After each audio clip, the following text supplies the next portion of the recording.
Okay, Delhi Sultans में, as I told you, the most important rulers were Alauddin Khalji and Muhammad Tughlaq. Spellings इनके please ध्यान से, Tughlaq Tughluq, A कहीं नहीं आता इसमें. You have to remember this.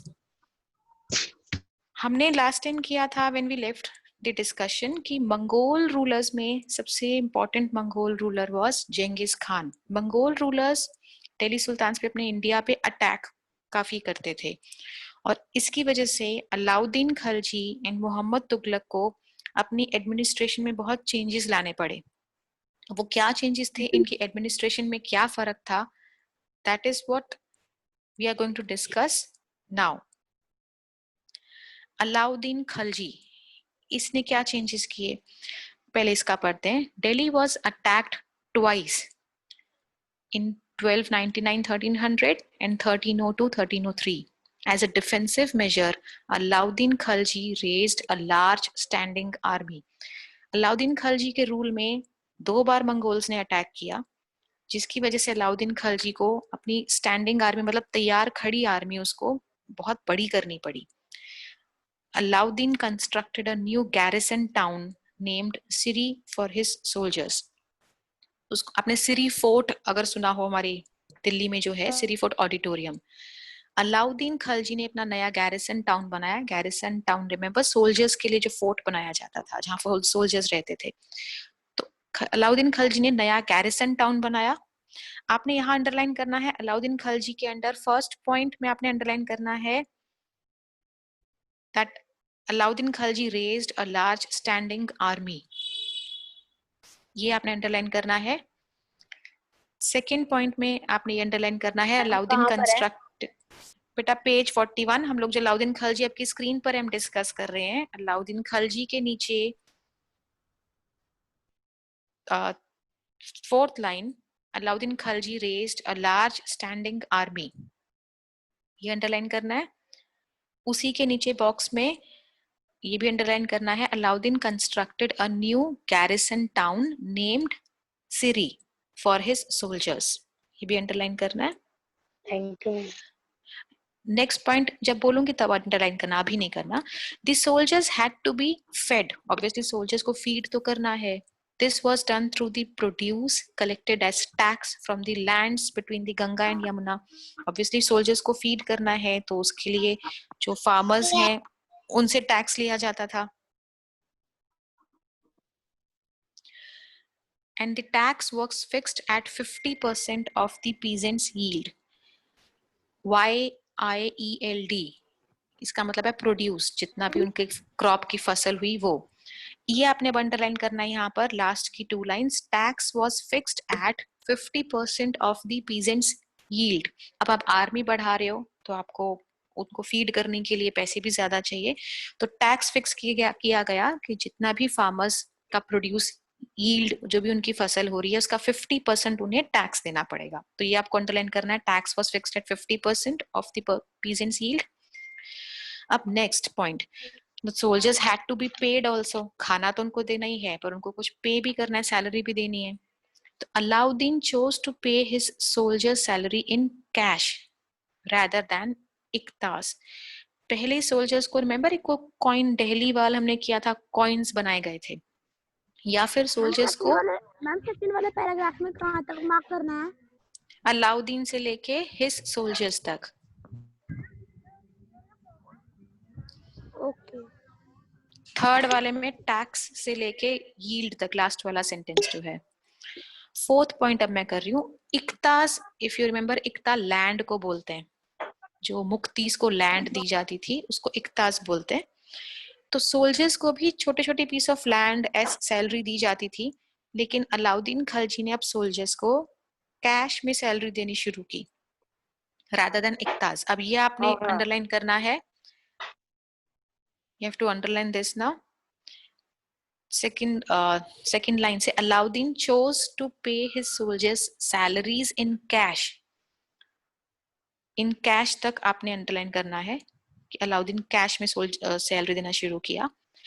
The soldiers would buy their supplies from merchants in Delhi and it was thus feared that merchants would raise their prices. To stop this, Alauddin controlled the prices of goods in Delhi. Prices were carefully surveyed by officers, and merchants who did not sell at the prescribed rates were punished. इसको मैं समझाती हूँ. अब soldiers को पैसे cash में देने शुरू किए, सैलरी उनकी. सोल्जर्स को अपना जो भी चाहिए सामान वो दिल्ली के मर्चेंट्स मतलब बिजनेसमैन से, ट्रेडर्स से लेना पड़ता था. तो अब ये डर था कि दिल्ली में अब डिमांड बढ़ जाएगी, अगर सोल्जर्स बढ़ गए, डिमांड बढ़ गई तो मर्चेंट्स प्राइस बढ़ा देंगे अपनी चीजों के. इसको स्टॉप करने के लिए अलाउद्दीन ने दिल्ली में प्राइसेस को कंट्रोल किया. प्रॉपर ऑफिसर्स रखे गए चेक करने के लिए उनको, और जिस ट्रेडर ने अगर प्राइस बढ़ाया, जितना बताया गया है, अगर उससे प्राइस बढ़ाया तो उसको पनिश किया जाता था. उसके बाद next point, Alauddin administrative measures were quite successful. ये जो भी अलाउद्दीन ने चेंजेस किए आर्मी बढ़ाने के लिए, क्योंकि मंगोल्स अटैक कर रहे थे तो उसको ये चेंजेस करने पड़े, और वो क्वाइट सक्सेसफुल भी थे. And chroniclers praised his reign for its cheap prices and efficient supplies of goods in the market. He successfully withstood the threat of Mongol invasions. Chroniclers बोलते हैं जो पुराने रिकॉर्ड्स रखते हैं, जो उस टाइम पे आंखों देखी लिखते हैं, उनके हिसाब से उन्होंने प्रेज किया था कि अलाउद्दीन खलजी ने अच्छा एडमिनिस्ट्रेशन किया, प्राइजेस को हमेशा चेक में रखा, मार्केट में हमेशा गुड्स की सप्लाई अवेलेबल रही, और उसने सक्सेसफुली मंगोल इन्वेजन्स जो हो रही थी, मंगोल्स का अटैक हो रहा था, सक्सेसफुली उसने उसको कंट्रोल करके रखा, विथस्टूड करके रखा, मतलब हारा नहीं. मंगोल इन्वेजन्स को इसने अच्छी तरीके से हैंडल किया. Now we come to Mohammad Tughlaq. Mohammad Tughlaq ने क्या किया चेंजेस इन एडमिनिस्ट्रेशन, अब वो डिस्कस कर रहे हैं. The Sultanate was attacked in the early years of Muhammad Tughlaq's reign. The Mongol army was defeated. Muhammad Tughlaq was confident about the strength of his army and his resources to plan an attack on Transoxiana. He therefore raised a large standing army. Muhammad Tughlaq the only Delhi Sultan था जिसने plan किया था Mongols पे attack करने का. अभी तक तो सिर्फ मंगोल्स हम पर अटैक करते थे और हम डिफेंड करते थे अपने आप को. मोहम्मद तुगलक ने फर्स्ट टाइम मंगोल्स पे अटैक करने का प्लान किया, और इसने भी लार्ज स्टैंडिंग आर्मी अपनी रेज की. तो ये आपने इस मोहम्मद तुगलक में फर्स्ट बॉक्स में लास्ट सेंटेंस आपने अंडरलाइन करना है. ही देयरफॉर को नहीं करना. He raised a large standing army. तो ये दोनों की चीजें कॉमन है. अलाउद्दीन खलजी की भी लार्ज आर्मी थी, मोहम्मद तुगलक ने भी लार्ज आर्मी अपनी तैयार की. Then next point, rather than constructing a new garrison town, the oldest of the, हाँ जी, मैं आपको बार बार म्यूट कर रही हूँ, आप फिर से क्यों अनम्यूट करते हो अपने आप को सब लोग? अरे पंजाबी में जिसने भी नाम लिखा है, Damanpreet Singh, mute yourself or else I'll remove you from the class. I'll remove you from the class. Mute yourself. Damanpreet Singh. Surpreet, mute yourself. Okay ma'am. अब अलाउद्दीन खलजी ने तो नया गैरिसन टाउन बनाया था. मोहम्मद तुगलक ने क्या किया? Rather than constructing a new garrison town, कि सोल्जर्स को रखने के लिए एक न्यू टाउन बनाओ, the oldest of the 4 cities of Delhi was emptied of its residents and the soldiers garrisoned. उसने अपनी दिल्ली में उसने मेन 4 सिटीज थी, उसने उसमें से एक सिटी को खाली करवा के सोल्जर्स को वहां पे रहने की जगह दे दी, और जो वहां के रहने वाले थे, the residents of that old city, they were sent to the new capital of Daulatabad in the south. Mohammad Tughlaq ने नया कोई सोल्जर्स के लिए बनाया नहीं गैरिसन टाउन उनके रहने के लिए. इसने अपने ही सिटी के एक पार्ट को खाली करवा दिया, वहां के लोगों को इसने दौलताबाद भेज दिया और अपने सोल्जर्स को वहां रखा. तो ये आपने अंडरलाइन यहाँ पे करना है, that last sentence, the residents of the old city were sent to the new capital of Daulatabad. ये आपने अंडरलाइन करना है. Next point, produce from the same area was collected as tax to feed the army. But to meet the expense of maintaining such a large army of soldiers, the Sultan levied additional taxes. This coincided with famine in the area. Remember, Alauddin Khalji ने भी 50% tax कर दिया था farmers का. अलाउद्दीन खलजी ने वो किया. मोहम्मद तुगलक ने कहा कि जिस एरिया में सोल्जर्स हैं उसी एरिया का जो भी प्रोड्यूस मतलब जो भी वहां का क्रॉप है उसको कलेक्ट वहां से टैक्स कलेक्ट किया जाएगा, लेकिन सोल्जर्स का जितना जो खर्चा है उसके लिए एडिशनल टैक्स इसने लगाए. वो तो देना ही है टैक्स, जो आप फार्मर्स ग्रो कर रहे हैं वो तो आपने देना ही है, लेकिन एडिशनल टैक्स भी इसने लगाए. इसको आप अंडरलाइन करो. To meet the expense of maintaining such a large number of soldiers, the sultan levied additional taxes. Levied की जगह इम्पोज्ड भी लिख सकते हो या कलेक्टेड भी लिख सकते हो. एडिशनल टैक्सेस, टैक्सेस तक आपने अंडरलाइन करना है. This coincided with famine in the area. Famine क्या होता है? सूखा पड़ना.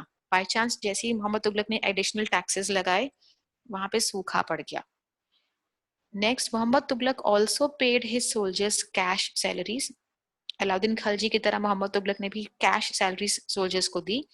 But instead of controlling the prices, Alauddin Khalji ने तो प्राइस कंट्रोल किया था मार्केट्स में.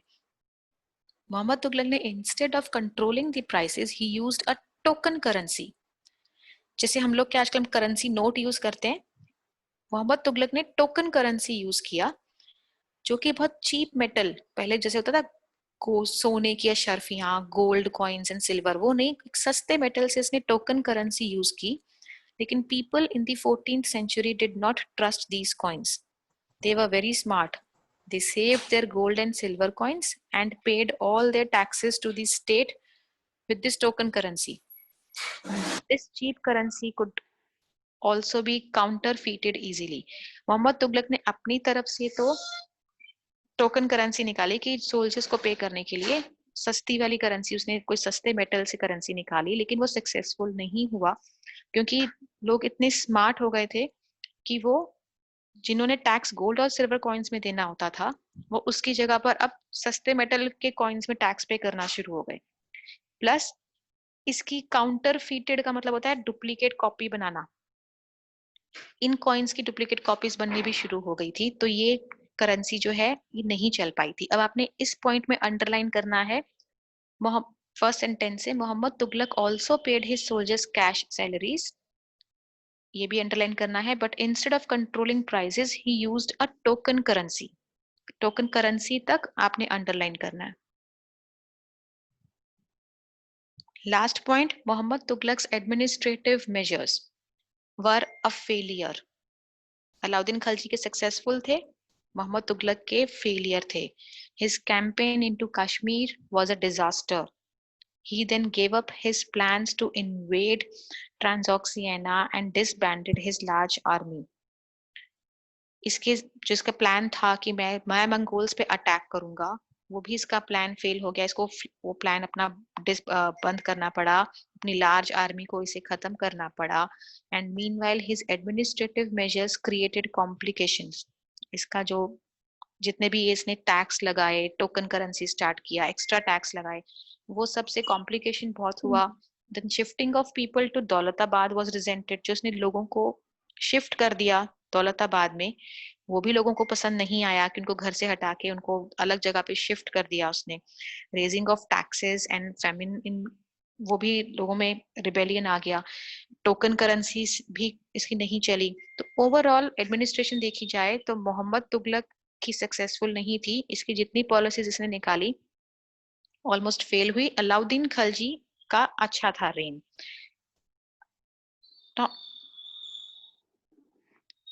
In this list of Muhammad Tughlaq's failures, we sometimes forget that for the first time in the history of the Sultanate, a Delhi Sultan planned a campaign to capture Mongol territory. ये मैंने आपको बताया कि ये plan भी लेकिन आज तक एक ही ने हिम्मत करी थी सिर्फ मंगोल्स पर अटैक करने की, मोहम्मद तुगलक ने. Unlike Alauddin's defensive measures, Muhammad Tughlaq's measures were conceived as a part of military offensive measures against the Mongols. अगर आप गेमिंग खेलते हो, डिफेंसिव क्या होता है, अटैक करना क्या होता है आपको पता है. अभी तक सब सुल्तान डिफेंसिव थे. मोहम्मद तुगलक फर्स्ट था जिसने अटैक करने का सोचा था. यस.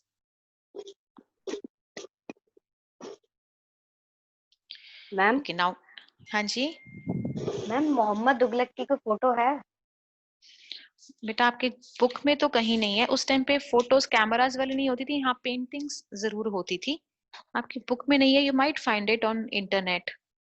जस्ट चेक करना on internet. Okay, the last topic of your chapter, the Sultanate in the 15th and 16th centuries. Tughlaqs, Sayyids and Lodi dynasties ने दिल्ली और आगरा पे रूल किया. और साउथ इंडिया में भी काफी इंडिपेंडेंट रूलर्स थे जिन्होंने अपने अपने रूल्स बना लिए थे. अभी लास्ट टॉपिक बेटा, let me finish this now. इसी टाइम पर new groups like Afghans and Rajputs भी इंडिया में आ गए थे. ये हम कर रहे हैं 15 एंड 16 सेंचुरीज में. दिल्ली सुल्तान्स के बाद कई छोटे छोटे राजा, कई जगहों पे छोटे छोटे एम्पायर्स एंड वो सब एस्टैब्लिश हुए. अफगान्स एंड राजपूत्स न्यू ग्रुप्स भी आए. इसमें इंपॉर्टेंट है देखने वाला एक शेर शाह सूरी, अगर आपने कभी वर्ड सुना हो. इसके बारे में एक paragraph. This is important. Some of the states established in this period were small but powerful and extremely well administered. Sher Shah Sur started his career as the manager of a small territory for his uncle in Bihar, and he eventually challenged and defeated the Mughal Emperor Humayun. Sher Shah सूर जो है उस time पर एक छोटा सा अपने uncle के लिए बिहार में मैनेजर का काम करता था. इतना पावरफुल स्ट्रॉन्ग हो गया कि उसने मुगल एम्परर हुमायूं को हराया. और Sher Shah Suri captured Delhi, established his own dynasty. Although the Su dynasty ruled only for 15 years, but it introduced an administration that borrowed elements from Alauddin Khalji and made them more efficient. Sher Shah's administration became the model followed by the great emperor Akbar. Sher Shah Suri का ये paragraph important है. मैं short में आपको उसको explain करती हूँ. शेर शाह सूर एक बहुत पावरफुल उस टाइम पे रूलर बना. इसका रूल सिर्फ 15 इयर्स के लिए था और इसने अलाउद्दीन खलजी, जिसका सक्सेसफुल एडमिनिस्ट्रेशन था, इसने उसको फॉलो किया. उसमें कुछ चेंजेस करके बहुत अच्छे से उसको फॉलो किया. बहुत अच्छी इसकी एडमिनिस्ट्रेशन थी और इसकी इतनी अच्छी एडमिनिस्ट्रेशन और रूल था कि इसके मॉडल को बाद में अकबर ने फॉलो किया. जो अकबर दी ग्रेट एम्परर रहा, उसने भी शेर शाह सूर के एडमिनिस्ट्रेशन पॉलिसीज को फॉलो किया. पर ये it lasted only for 15 years. अब आपने जो अंडरलाइन करना है आपने इस पैराग्राफ में, the last paragraph of your chapter, Sher Shah सूर, वर्ड अंडरलाइन करो. Third line, last paragraph, third line. Sher Shah सूर, 2 लाइन छोड़ के लास्ट में है defeated the Mughal emperor Humayun. ये अंडरलाइन करो. Defeated the Mughal emperor Humayun. उसके बाद कहाँ पर है मैम? नहीं मिल रहा. Page 42, last paragraph, third line, Sher Shah सूर लिखा हुआ है.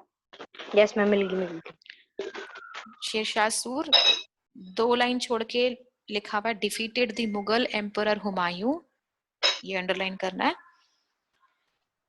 देन इसके आगे अंडरलाइन करना है इसी लाइन में शेर शाह सूर. देन 5th लाइन में defeated the Mughal emperor Humayun.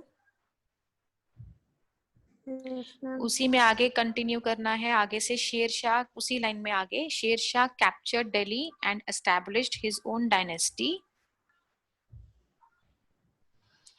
उसी के आगे ऑल्दो वर्ड नहीं करना, ऑल्दो को छोड़ दो. बाकी द सूर dynasty ruled for only 15 years. ये आपने अंडरलाइन करना है. It ruled only for 15 years. Ma'am बस इतना ही है. हाँ, बस इतना ही है. अब मैं आपको, this chapter discussion is over. I am giving you very short 1 word question answers, जो वैसे आपने आंसर्स खुद ढूंढने थे, लेकिन अब because your exams are approaching and आपके पास अब टाइम नहीं होगा, तो मैं सिर्फ दे रही हूँ आपका वीकेंड आ रहा है, please try complete all your work. आज का काम कोई बहुत ज्यादा नहीं है आपका, 1 पेज का मुश्किल से हार्डली काम है, वो करके send your work today itself before 1:30 possible, और एल्स मंडे को करके रखना, मंडे को भेज देना प्लीज। क्लास टाइमिंग के बाद Okay, नहीं, and please no personal calls. Okay, bye bye.